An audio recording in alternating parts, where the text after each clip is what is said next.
রাধে রাধে। ওম নমো ভগবতে বাসুদেবায়। ওম নমো ভগবতে বাসুদেবায়। ওম নমো ভগবতে বাসুদেবায়।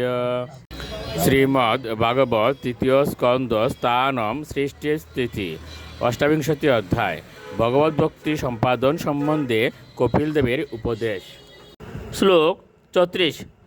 সু অপ্রেতয়া চরময়া মনুষ্যনিবৃত্তা তস্মিন মহিম্নি অবসিত সুখ দুঃখ বাহ্যে হেতু তম পশ্যতি কর্তরি দুঃখয়ুর্যৎ সাত্মন বিদত্ত উপলব্ধ পরাত্মকাষ্ট।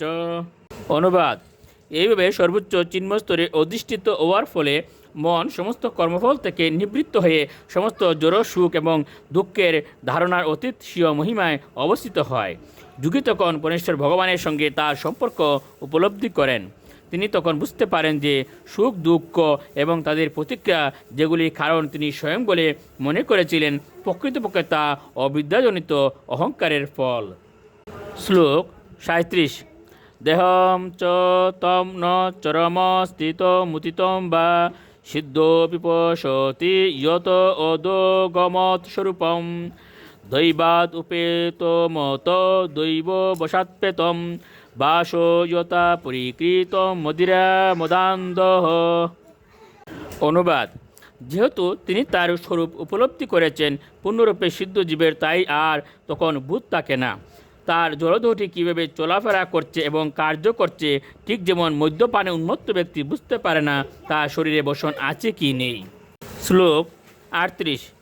দেহু অপি দৈব বশগ কলু কর্ম ইয়াবৎ সারম্ভকম প্রতি সমীক্ষত এব শাশু তম স প্রপঞ্চম অদিরূঢ় সমাধিযুগ স্বপ্ন পুনর্ন বজতে প্রতিবুদ্ধ বস্তু। অনুবাদ: এই প্রকার মুক্ত যুগের ইন্দ্রিয় সহ শরীরের দায়িত্ব পরমেশ্বর ভগবান স্বয়ং গ্রহণ করেন এবং সেই দেহ আরব্ধ কর্মের সমাপ্তি পর্যন্ত কার্য করে। স্বরূপে জাগ্রত মুক্ত ভক্ত এইভাবে যুগের চরম সিদ্ধ অবস্থা সমাধিতে অবস্থিত হয়ে সেই দেহকে এবং দেহ সম্পর্কিত পুত্র কলত্রাদিকে আর ভোজনা করেন না। এভাবে তিনি তার দেহের কার্যকলাপকে স্বপ্নদৃষ্ট কার্যকলাপ বলে মনে করেন। শ্লোক 39।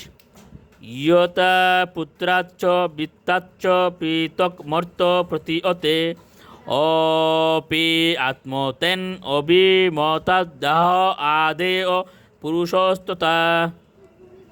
অনুবাদ: পরিবার এবং সম্পত্তির প্রতি অত্যাধিক স্নেহের ফলে মানুষ যেমন তার পুত্র এবং তার ভৃত্যকে নিজের বলে মনে করে এবং তার জড় শরীরের প্রতি আসক্তির ফলে তার এই প্রকার মহত্ববোধ হয়, কিন্তু প্রকৃতপক্ষে মানুষ বুঝতে পারে যে তার পরিবার এবং তার ভৃত্য তার থেকে ভিন্ন, তেমনই মুক্তজীব বুঝতে পারে যে তার দেহ তার থেকে ভিন্ন।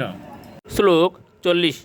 ইয়তা উন্মুকাৎ বিস্ফুলিঙ্গাৎ ধূমাৎ বা অপি সম্ভবাৎ অপি আত্মতেন অভিমতাৎ ইয়তা অগ্নিয় পৃথক উন্মুকাৎ।